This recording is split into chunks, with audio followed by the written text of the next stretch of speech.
vem já aqui, se posicione para ministrar a palavra do Senhor. Vamos orar, irmãos, a fim de que possamos estar sensíveis, perceptíveis, abertos, os nossos ouvidos, nossa percepção espiritual, a tudo quanto Deus vai continuar falando neste lugar, usando o seu servo, pastor Wellington. Amém? Vamos orar?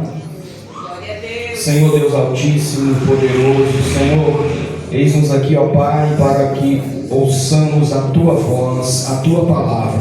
Senhor, aqui está o Teu servo, pastor Wellington, o qual nos trará a Tua palavra, Senhor.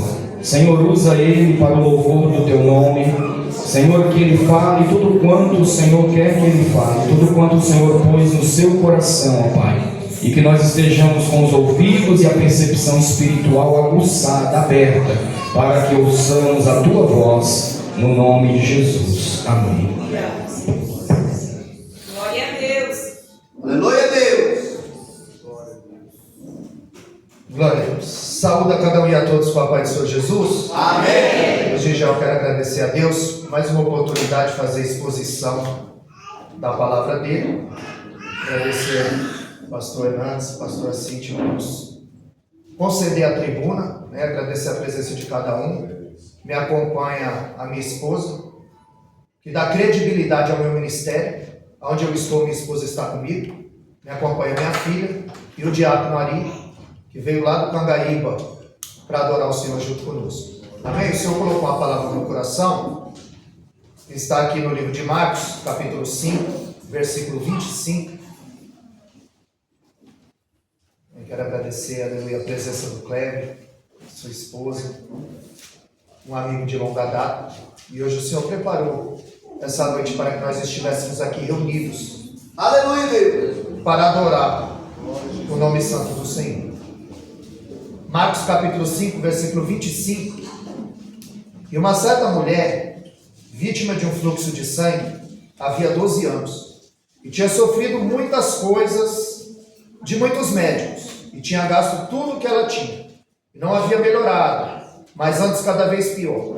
Quando ela tinha ouvido falar de Jesus, veio por detrás, comprimida, e o tocou na sua veste. Porque ela dizia: se eu somente tocar nas suas vestes, eu ficarei sã. E o verso 34, e ele lhe disse: filha, a tua fé te salvou, vá-te em paz e ser curada dessa tua aflição. Se não pode tomar a vossa assento. Aleluia a Deus. Glória. Glória a Deus. O Evangelho de Marcos, ele foi o primeiro evangelho a ser escrito. É dele que emana os outros evangelhos, conhecidos como visão conjunta, evangelho sinótico. São três pessoas vendo a mesma cena de três âmbitos diferentes. O Evangelho de João, ele foi escrito 40 anos depois que essas cartas que esses evangelhos já circulavam. O Evangelho de Marcos apresenta Jesus como servo, ele escreve para os romanos. Mateus escreve para os judeus, apresenta Jesus como rei. Lucas escreve para os gregos, apresenta Jesus como homem perfeito. E o livro de João vai mostrar a centralidade, mostrando Jesus, apresentando Jesus como Deus. Ele vai dizer que o Verbo se fez carne e habitou no meio de nós. O Evangelho de João é conhecido como Evangelho das Águas também. Porque no capítulo 1, Jesus é batizado. No capítulo 2, ele transforma água em vinho.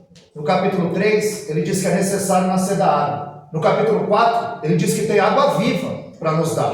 No capítulo 5, ele fala do tanque de Betesda. Quem pulava naquelas águas era curado. No capítulo 6, ele anda sobre as águas. No capítulo 7, verso 37, ele se põe em pé e diz: aquele que tem sede, vem a mim e beba de graça da água da vida. E no capítulo 9, ele manda o cego se lavar nas águas de Siloé, para que ele fosse curado. Então o Evangelho de João, ele vem ser escrito há 40 anos depois. Já o Evangelho de Marcos é o Evangelho que vai emendando uma história na outra. Não aparece a palavra lei, porque o romano, ele gosta de algo dinâmico. E quando nos deparamos, aleluia, com esse texto, a qual o Senhor colocou no meu coração, de Marcos capítulo 5, no capítulo 4, Jesus está ensinando a multidão. Jesus está falando sobre a parábola do semeador. Ele está dizendo que a semente ela cai em 3 tipos de solo: pedregoso, o espinhoso e a terra boa. E o interessante é que nos 3 solos ela cresce, mas ela só frutifica na terra boa. E Mateus 7,20 diz que se conhece a árvore é pelo fruto. Não é pelo que ele prega, não é pelo que ele veste, não é pelo que ele canta, é pelo que ele faz. Glória a Deus. Porque você é a Bíblia que o mundo lê. Muitas pessoas não leem a Bíblia, leem a tua vida. Então Jesus está ensinando a multidão a teoria. Jesus chama os discípulos e diz: vamos atravessar para o outro lado. Jesus ensinava a multidão a teoria, mas os discípulos eram na prática. Era na prática. Ele disse: vamos atravessar para o outro lado. Eles estavam indo para Gadara. Eles estavam se caminhando para Marcos capítulo 5. Só que quando Jesus entra no barco e vai com eles para prová-los, e a Bíblia diz em Tiago 12, que bem-aventurado é o varão que é aprovado, porque depois de ser aprovado é que ele recebe a coroa da vida. E muitas vezes nós somos reprovados, porque a gente fica achando que o culto começou às 19h30, quando na verdade o culto começou lá na tua casa, quando você abrir os olhos, porque você vive culto. Ou você é crente só dentro da igreja? Ou você é crente só no dia que tem culto? Então você é a Bíblia que o mundo lê.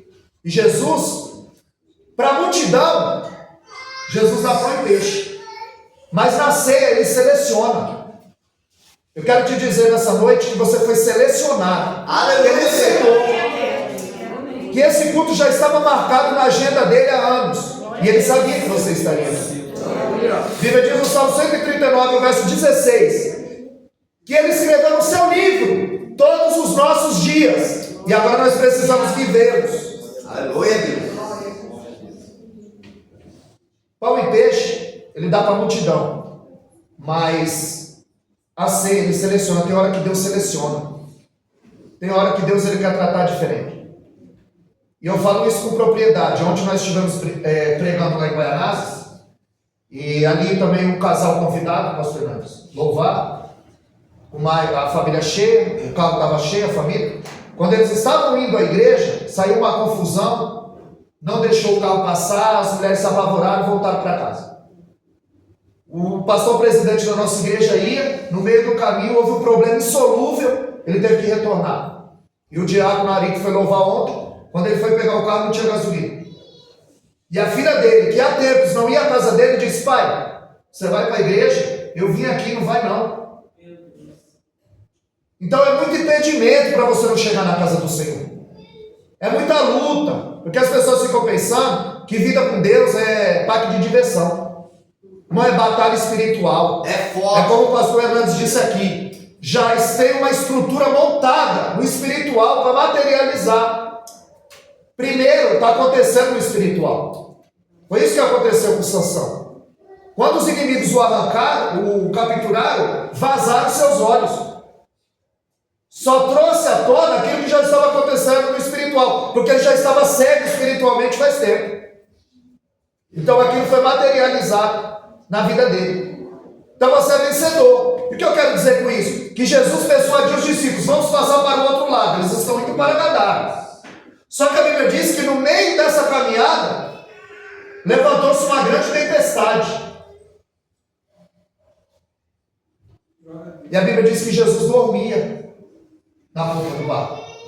Porque quando a gente está no centro da vontade de Deus, irmão, a gente consegue dormir tranquilo. Jesus dorme na polpa do barco, Pedro dorme na prisão e Daniel dorme na cova, porque estavam no centro da vontade do Senhor. Aleluia. E a tempestade está soprando, as ondas estão invadindo o barco, o vento está açoitando.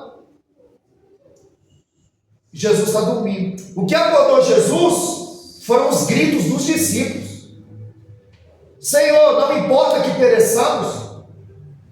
O que acorda Jesus são os gritos dos discípulos. Ou seja, essa tempestade não pode tirar o teu sono.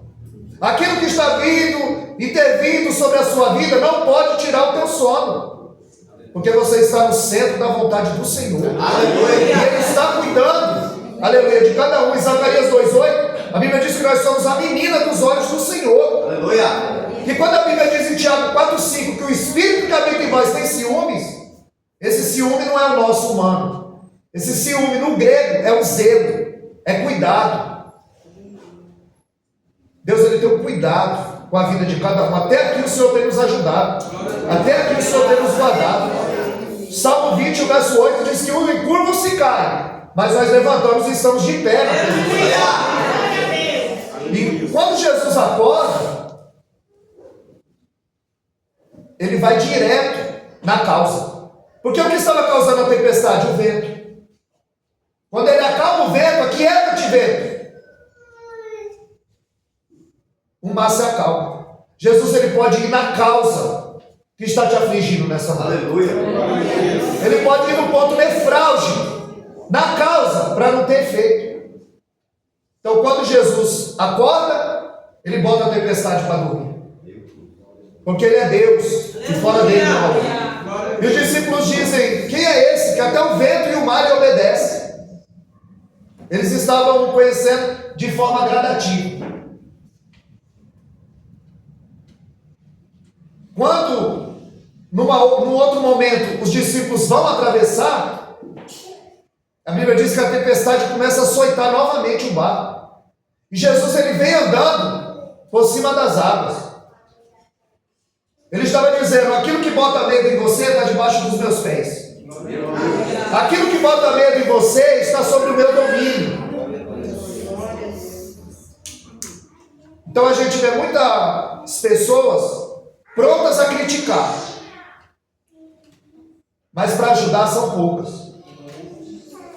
Porque tinha 12 no barco, e eles gritaram: fantasma. E Jesus disse: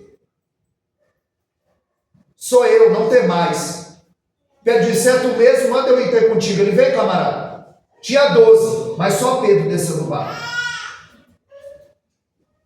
E muitos dizem: mas Jesus disse que ele é um homem de pouca fé, que ele afundou. E se ele estivesse aqui, nós diríamos: Pedro, Jesus disse que tu é um homem de pouca fé. E ele diria: eu dei 5 passos na água, dá você 5 passos na água.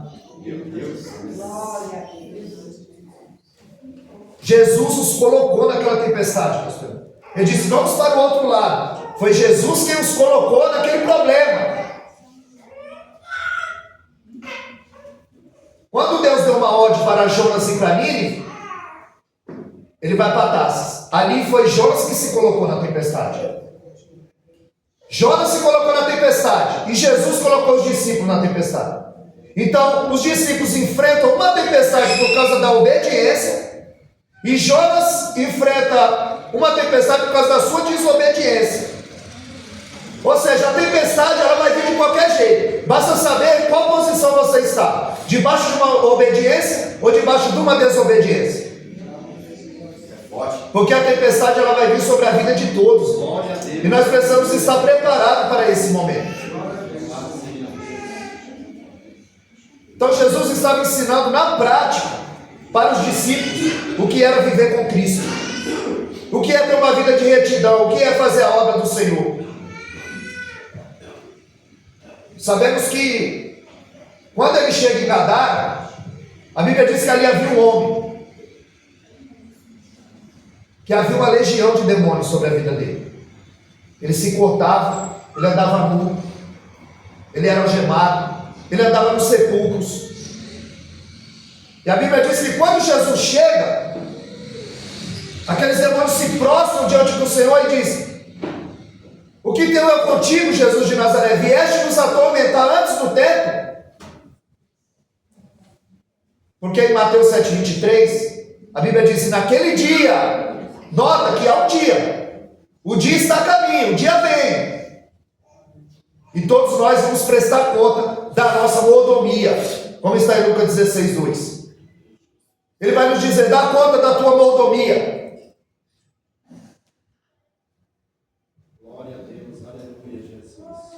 Aquele homem corre e se prostra diante de Jesus. Porque o demônio sabe quem é Jesus. Porque o demônio sabe quem você é. A Bíblia diz em Atos 19, a partir do verso 11, que Deus fazia milagres extraordinários através da mão de Paulo. De sorte que os lenços e os aventais que eram levados, as pessoas eram curadas e os demônios eram expelidos. E os filhos de Cefas, vendo, impuseram a mão sobre o demônio e quiseram expulsar. E o demônio, se apoderando deles, disse: eu conheço Jesus e sei quem é Paulo, mas vocês quem são? Porque vocês não fazem a vontade de Deus, vocês fazem a minha. Vocês não fazem a vontade de Deus, vocês fazem a sua. Glória a Deus, aleluia, Jesus. 1 João 3,8: para isso se manifestou o Filho de Deus, para desfazer as obras do diabo. Foi para isso que ele veio. E os demônios, apavorados, eles pedem para entrar nos porcos. E Jesus autoriza. E a Bíblia diz que quando os demônios entram nos porcos, eles se lançam de um despenhadeiro. E por que Jesus autorizou os demônios a entrar no porco? Foi para mostrar para mim e para você que para o adversário da vida e da tua alma, um ser humano e um porco tem o mesmo valor. Porque ele não brinca, irmão. Se ele achar a brecha, o pecado atrai, seduz, domina, engana e mata. E muitos têm caído na teia do engano. A Bíblia diz em Romanos 6,23 que o salário do pecado é a morte. A sociedade deu mais valor aos porcos do que a Cristo. Porque eles quiseram colocar Jesus para fora da cidade. E eles disseram: vai embora daqui. Muita gente está colocando Jesus para fora da sua vida. Tem muita gente que conhece Deus só de ouvir falar.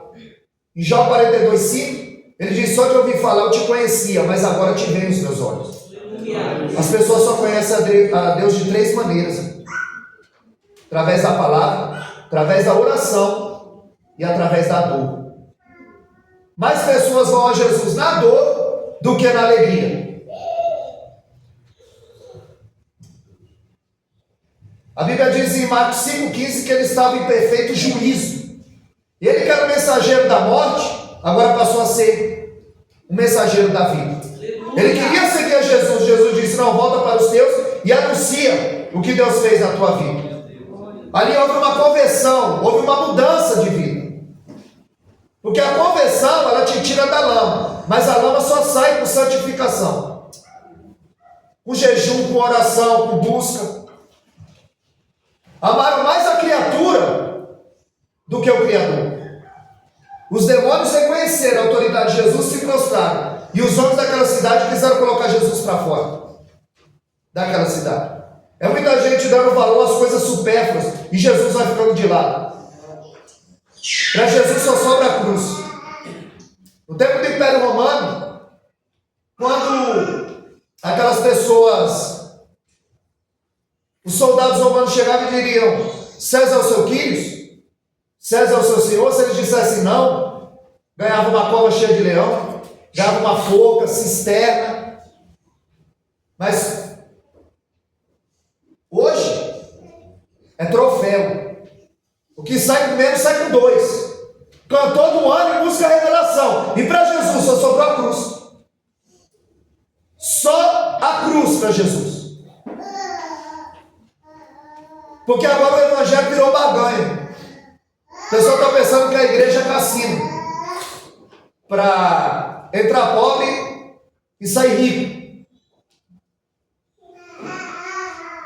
Jesus nunca prometeu uma viagem tranquila. Ele prometeu uma chegada certa. Aleluia. Eles disseram para os discípulos: vamos para o outro lado. Mas a viagem não era tranquila. Aleluia. É por isso que a tua vida não é tranquila. E se estiver tranquila, tem alguma coisa errada. Porque o adversário tenta nos parar todo dia. Ele tenta nos impedir de chegar nesse lugar. É forte. Eu tenho visto o trabalhado, o adversário, para impedir o povo de buscar a palavra do Senhor, de ouvir a palavra do Senhor. Quando eu cheguei aqui que eu orei, o Senhor me deu Isaías capítulo 29, quando ele disse que chegaria um tempo e que os ouvidos seriam abertos, as pessoas ouviriam a palavra, e os seus olhos espirituais seriam abertos, e eles começariam a entender que vida com Deus não é brincadeira. Jesus, ele foi expulso de Gadara. Ele foi recebido pela multidão em Cafarnaum, mas em Gadara ele não foi bem visto. E a Bíblia diz que ali chega um homem, aleluia, com o nome de Jairo. E ele diz: a minha filha está enferma, moribunda. A filha dele tinha 12 anos. E ele disse: vamos até a minha casa, impõe a mão sobre ela.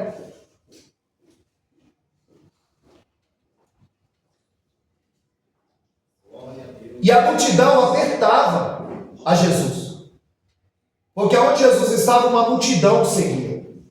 Em João 6,24, eles estavam procurando por Jesus. E eles disseram: mestre, quando chegaste aqui? Te procuramos 2 dias. Jesus disse: eu sei por que vocês estão me procurando. Não é pela palavra que eu vos tenho falado, é por causa do pão que eu multipliquei. Vocês estão atrás de mim porque a barriga de vocês está vazia. Vocês estão atrás de mim pelo aquilo que eu posso oferecer. Tem muita gente assim. O pastor Hernandes falou sobre a oferta, eu me lembrei que a mesma água, quando ela começa a efervescer, a borbulhar, a mesma água que endurece o ovo, amolece a batata. Na hora de contribuir na casa do Senhor, uns amolecem e outros endurecem. Meu Deus! E você também adora o Senhor com as suas ofertas. Deus não precisa do seu dinheiro, mas a obra precisa.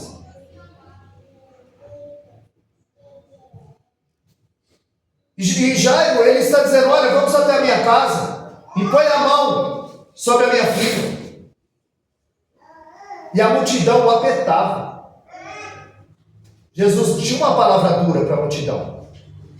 Porque a palavra de Deus, em Hebreus 4,12, ela é viva porque produz vida. É eficaz porque causa efeito. Ela é mais penetrante que espada alguma de 2 gumes. Ela é apta para dividir a junta da medula e a alma do espírito.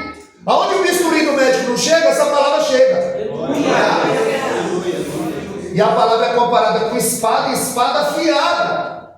Porque se fosse para fazer carinho, era comparada com travesseiro. Mas a palavra nos confronta. A palavra nos tira da zona de conforto. Muita gente marca a Bíblia, mas a Bíblia não os marca. Quando eu examino a Bíblia me examina. É por isso que Tiago 22, ele compara a palavra com o espelho. Ele diz que aquele que ouve as palavras e não as pratica, assemelha ao homem que edificou seu rosto no espelho, quando ele foi embora esqueceu de como era. Porque quando eu olho no espelho, eu vejo se minha gravata está torta, se meu cabelo está penteado. Quando eu olho para a palavra, eu vejo se eu estou no passo do céu. Você encontra aquele irmão, como é que foi o culto ontem? Não deu para eu ir, não foi uma bênção, pastor. Olha, pulei, girei, gritei, falei língua. E a palavra eu não lembro. É desse jeito. É desse jeito. Porque o adversário ele quer roubar a palavra. Começa a comichão, acontece um monte de coisa na hora da palavra, porque o adversário não quer que você ouça a palavra. Primeiro que ele nem quer que você consiga chegar aqui, mas a Bíblia diz em 1 João 4,4 que maior é o que está convosco do que o que está no mundo. Maior é o que te chamou. Só que Jairo é conhecido. Ele é o líder da sinagoga. Então a multidão abre para ele passar. Já a mulher é anônima. 5,25 diz assim: uma certa mulher, mais uma na multidão, mais uma aí no meio, mais uma atrás de milagre. Porque havia 3 tipos de multidão que seguia Cristo. Em João 6,2, a Bíblia diz que havia uma multidão que seguia Cristo porque via os sinais que ele operava sobre os enfermos. Eles estavam atrás de milagre. A multidão que estava atrás de pães. Então o texto começa dizendo: uma certa mulher. Ela não tem nome, ela é anônima. Jairo não, ele tem nome, ele é o líder da sinagoga. Ele é um homem de alta patente. Jairo é religioso. Ela é excluída da comunidade. Porque ela padeceu com fluxo de sangue durante 12 anos. Ela não estava perdendo só a sua fortuna atrás da cura, ela estava perdendo também a sua saúde. E na cultura judaica, uma mulher com fluxo de sangue, o que ela tocava se tornava impuro. ela não podia andar livremente pela cidade. Se ela fosse pega andando na cidade, ela seria apedrejada. Mas a fé dela estava dizendo: não olha para a direita e nem para a esquerda, porque você tem um alvo. Você tem um alvo. Paulo em Filipenses 3,3 ele disse: deixando as coisas que para trás ficam, eu avanço para o alvo, pela vocação do prêmio que está diante de mim. Então Jairo era um homem rico. Ela perdeu todos os seus bens atrás da cura. Jairo, ele teve a alegria de conviver com a sua filha durante 12 anos e agora ela está morta. Essa mulher não conviveu com a sua família durante 12 anos, porque ela tinha um fluxo. Então ela era excluída da sociedade. Jairo fez um pedido em público e ela, um toque silencioso. Essa mulher, ela tinha uma causa impossível, insolúvel. Ela não perdia só o dinheiro, perdia a saúde. Só que em Marcos 5,27 a Bíblia diz que ela ouviu falar de Jesus. Essa é a importância de você falar de Jesus. Toda vez que você achar brecha com sabedoria, você tem que anunciar o nome do Eterno. Porque às vezes uma palavra, um convite, pode mudar a vida de alguém. Porque na tua boca tem uma palavra de ânimo, uma palavra de conforto. Aquele homem na Porta Formosa, em Atos capítulo 3, verso 6, ele estendeu a mão esperando receber uma esmola de Pedro e João. Mas ele não tinha. Se virasse ele de ponta cabeça, ele também ia pedir esmola. Mas ele tinha algo que eu e você tem. Ele disse: eu tenho uma palavra da parte de Deus. Eu não tenho prata, eu não tenho ouro, mas eu tenho uma palavra. O que eu tenho eu te dou. E a Bíblia diz que ele estendendo a mão, não foi estendendo o dedo. O primeiro milagre da igreja primitiva foi levantar quem estava caído. Ele não estende o dedo para apontar, ele estende a mão e o coloca de pé. A Bíblia diz que ele era coxo durante 40 anos, Cleber. Ele era colocado ali 40 anos, ele era inválido. Era alguém que o colocava ali durante 40 anos. Ele era coxo. Sabe o que é um coxo? É o rapaz que tem uma perna menor do que a outra. Nós estamos diante de um milagre extraordinário, é dom de maravilha. É por isso que todos que o conheciam, quando vê ele pulando e saltando dentro do templo, todo mundo volta a olhar para Pedro e João. Mas aí ele sai de cena. Ele diz: por que vocês estão olhando tanto para nós? O engraçado é que em Atos 4,3 ele diz: olhai para nós. Em Atos 4,12 ele diz: por que olhais tanto para nós? Porque tem hora que você tem que operar. Tem hora que é você. Mas quando Jesus opera, aí você sai de cena. Aí você sai de cena. Foi o que aconteceu aqui. Nessa situação, ela ouviu falar de Jesus e aquilo produziu fé sobre ela. A multidão apertava Jesus e ela estava pensando: ele nem precisa saber que eu estou aqui, somente se eu tocar. Somente se eu tocar. É a fé. A Bíblia diz aos Hebreus 11:1 que a fé é o firme fundamento das coisas que se esperam e a certeza das coisas que não se vê. Eu não preciso ver que Deus está no céu, eu sei que Ele está lá. Se a Bíblia diz que Mateus 18:20, onde tem 2 ou 3 reunidos, aí estou eu no meio deles, eu não preciso vê-lo para saber que Ele está em nosso meio. Porque o Espírito Santo passeia na igreja, mano. E Ele quer pousar no coração de alguém, na vida de alguém, tomar um rumo. Ela não podia estar ali. Ela era considerada imunda. Mas a fé estava dizendo: não olha para as críticas. Não olha para as críticas. Não olha para as pedradas. Porque você tem um alvo. A Bíblia diz: uma certa mulher, mais uma na multidão, ela não tem nome, mas tem fé. Ela não tem nome, mas tem pai. Porque no verso 34 quando nós lemos, no 25, o texto começa dizendo: uma certa mulher, mais uma na multidão. Mas quando diz, alguém me tocou. E Pedro disse, a multidão te aperta. E tu pergunta, quem te tocou? Ele disse, Pedro, estão esbarrando em mim. Estão me empurrando, estão esbarrando. Mas tem alguém aqui avante com essa fé dessa mulher. Calamanaiassé. De Calamassuriandarábia. Alabras, cuidei, Calamanaiassu. É pela fé, mas a fé precisa estar em ação. Aleluia. É a fé que move, é a fé que executa. É a fé que em Romanos 4,17 diz que ele traz à existência as coisas que ainda não existem e chama as coisas como se elas já fossem. Deus pode materializar o impossível na tua vida, mano. Eu creio. Está dizendo, a multidão está tropicando, está me empurrando, está me apertando, mas alguém aqui me tocou com fé. Aí a Bíblia diz que Jesus está procurando. E ela trêmula, ela se apresenta. Ela se apresenta a Jesus. E vê que o texto dá um realce. Uma certa mulher. Ela não tem nome. Mas Jesus diz, filha, a tua fé te salvou.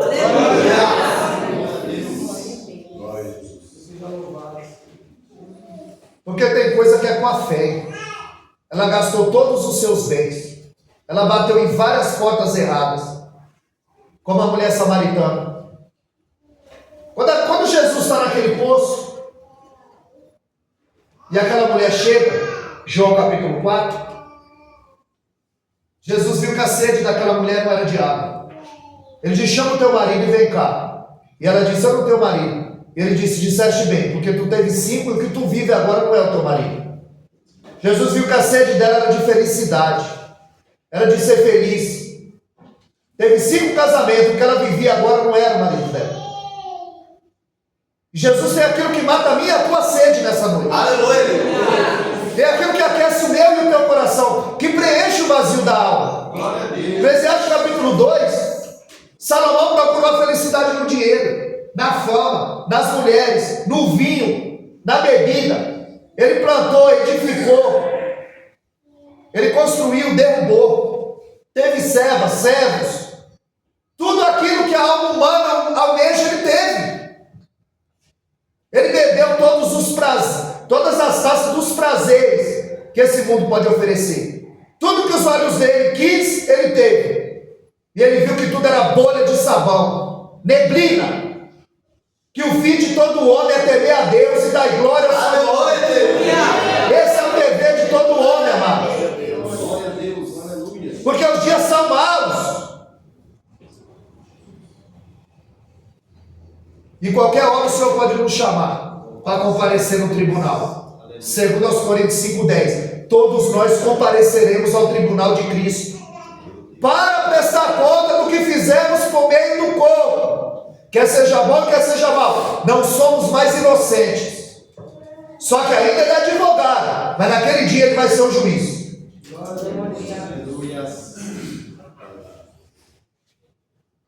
Jesus restaura a saúde dessa mulher. Restaura a vida espiritual dessa mulher. Essa mulher não podia participar do culto. Essa mulher não convivia mais com a sua família. Não tinha o prazer de conviver com seus filhos. Ela era uma mulher excluída. Agora ela volta a participar das festas religiosas, porque a hemorragia dela foi estancada. E tem muita gente como essa mulher, que está com hemorragia na vida financeira, está com hemorragia no casamento, está com hemorragia na vida espiritual, mas Jesus está aqui nessa noite para estar nós, Senhor. Se nós tocamos pela fé, aleluia, ele é poderoso, porque a Bíblia diz em Apocalipse 13:8, que Jesus Cristo é o mesmo ontem, hoje e será eternamente. Ele não mudou. Em Malaquias 3:6 ele diz, eu sou o Senhor e não mudo. Somos nós que mudamos. É a tecnologia que muda, mas a maneira de falar com Deus continua a mesma. É com a boca no pó. Lamentações 3:29. Põe a tua boca no pó. Talvez ainda haja esperança.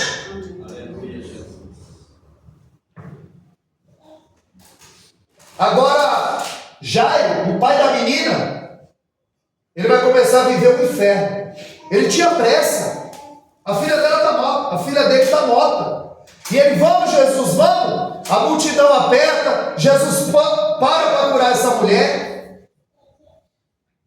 Porque no caminho do milagre de Jairo, essa mulher foi curada. Glória a Deus. Aleluia. No caminho do teu milagre, Deus também pode curar alguém da tua família. Pode salvar alguém da tua família.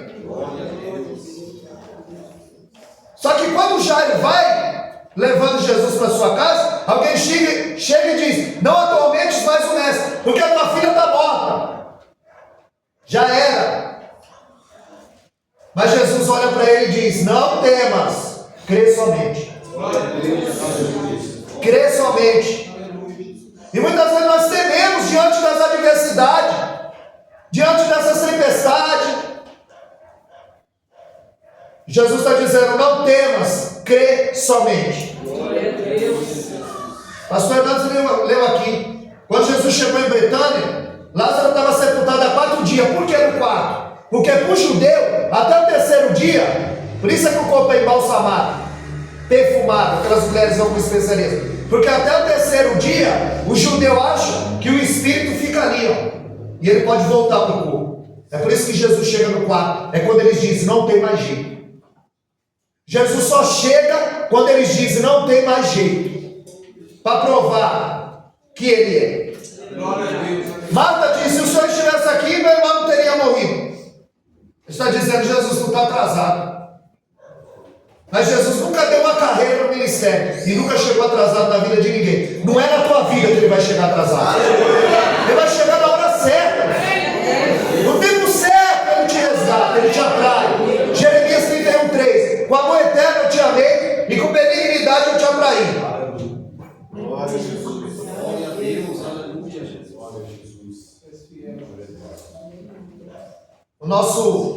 O grande desafio da fé é esse. É você crer sem ver, sem ouvir e ainda dando tudo errado. E a mulher dizendo: tu ainda é crente, João? Mas ninguém vê o lado dessa mulher, né? Todo mundo fala mal dessa mulher, mas essa mulher também perdeu os 10 filhos. Essa mulher também perdeu a fortuna. E agora está vendo o grande amor da sua vida se desviar. Ela está perdendo a família. E essa palavra amaldiçoa Deus e morre, na verdade, é abençoa Deus e morre. Ela está dizendo: acaba com o teu sofrimento e o meu. Eu não aguento mais ver você sofrer.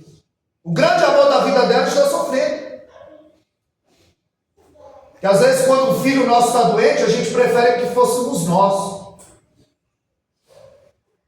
do que ver o ente querido sofrer. Essa mulher está dizendo: acaba com o teu sofrimento e o meu. Ele nunca chega atrasado. Quando Jesus chega, ele diz: tirai a pedra. Lá do José dizia que precisava de 22 homens adultos para remover a pedra. Jesus disse: tirai a pedra. Ele podia dar um soco, ele podia dar uma ordem, mas Jesus estava dizendo: o que vocês podem fazer, eu não vou fazer com vocês. Tirar a pedra é com vocês, ressuscitar o que está morto é comigo. Ele recebe a notícia: a tua filha está morta. Quando Jairo chega, a Bíblia diz que eles estão chorando do lado de fora.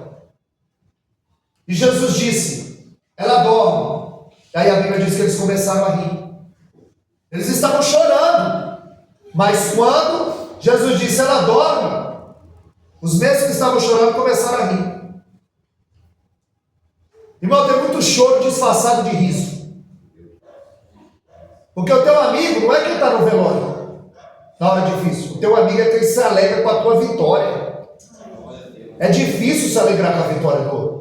A psicologia diz que é mais fácil chorar do que chora, do que se alegrar do que se alegra. Em Romanos 12:15 diz: alegrai-vos os que se alegram, chorai os que choram. É difícil. É por isso que quando a mulher acha a dracma que estava perdida e o pastor acha a ovelha que estava perdida, a Bíblia diz que ele chama os vizinhos e os amigos. Porque o convívio em família, irmão, não é fácil. Não é fácil. Mas Deus é Deus e fora dele não há outro. Porque se nós olhássemos para a Bíblia, na questão da família, você vai ver que quem matou Abel foi o próprio irmão Caim. Que quem vendeu José foi os próprios irmãos. Quem tinha inveja de Davi? Os próprios irmãos. Quem colocou Jefité para fora de casa? Os próprios irmãos. E quem não ficou alegre com a volta do filho pródigo? O irmão mais velho. A Bíblia diz que ela chamou as vizinhas e os amigos para se alegrar. Ela perdeu a dracma. A dracma não tem sinapse. Ela não pensa. A dracma está perdida e não sabe que está perdida. Tem muita gente que está perdida e não sabe que está perdida.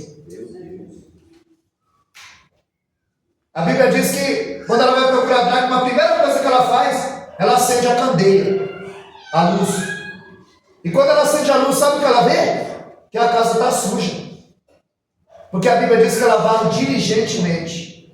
Quando nós acendemos a candeia, a luz da palavra, nós começamos a detectar onde está a sujeira, onde está o erro.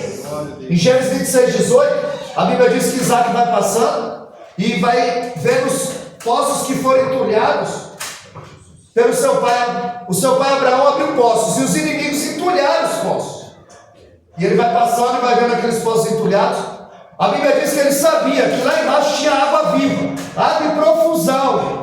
Mas para aquela água jorrar, precisava tirar o entulho. Para a água jorrar na minha e na tua vida, tem que tirar todo o lixo, todo entulho, todo pecado, tudo aquilo que impede o Senhor de agir na nossa vida, para que essa água ela venha jorrar.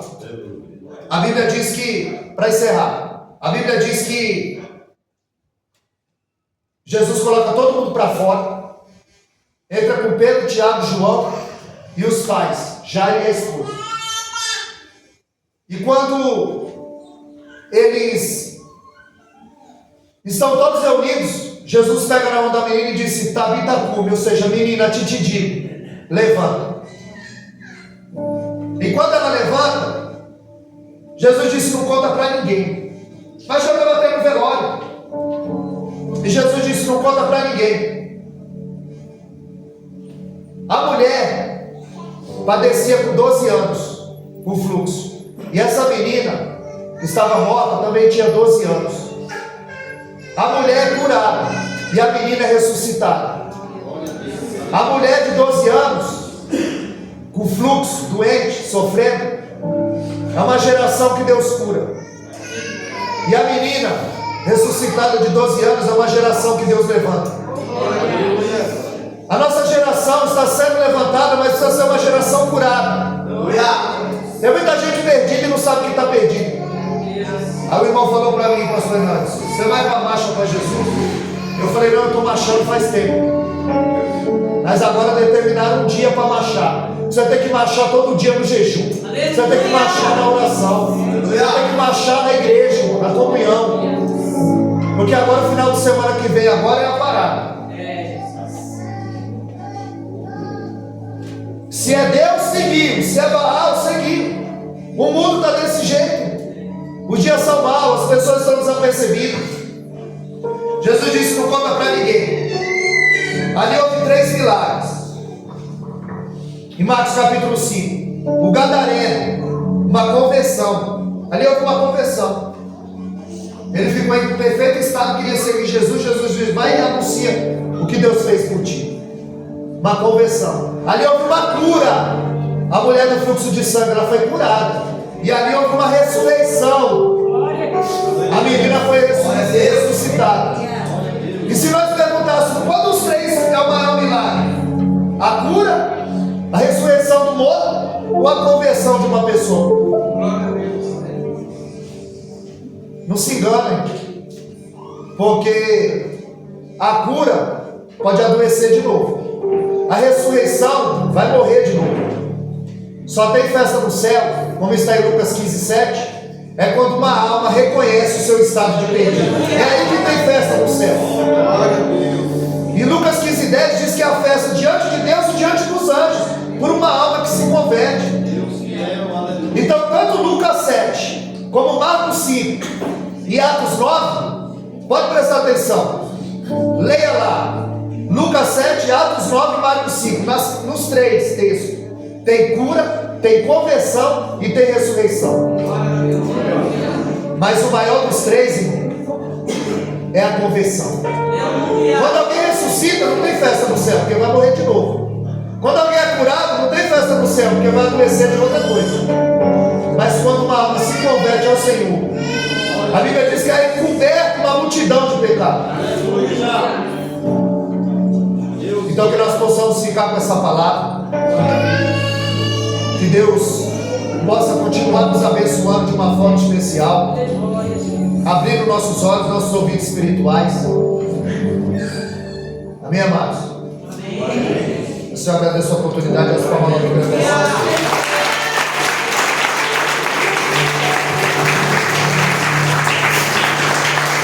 Aleluia. Glória a Deus. Vamos orar, irmãos? Amém. Aquela mulher que tinha aquele fluxo de sangue já há 12 anos, pediu para um dos obreiros pegar a mesa, pôr aqui na frente, os irmãos que trouxe seu pedido de oração. Amém? Os obreiros, os irmãos, das irmãs, por favor. O ministério de louvor já pode subir também. Aquela mulher que há 12 anos com fluxo de sangue, a Bíblia diz que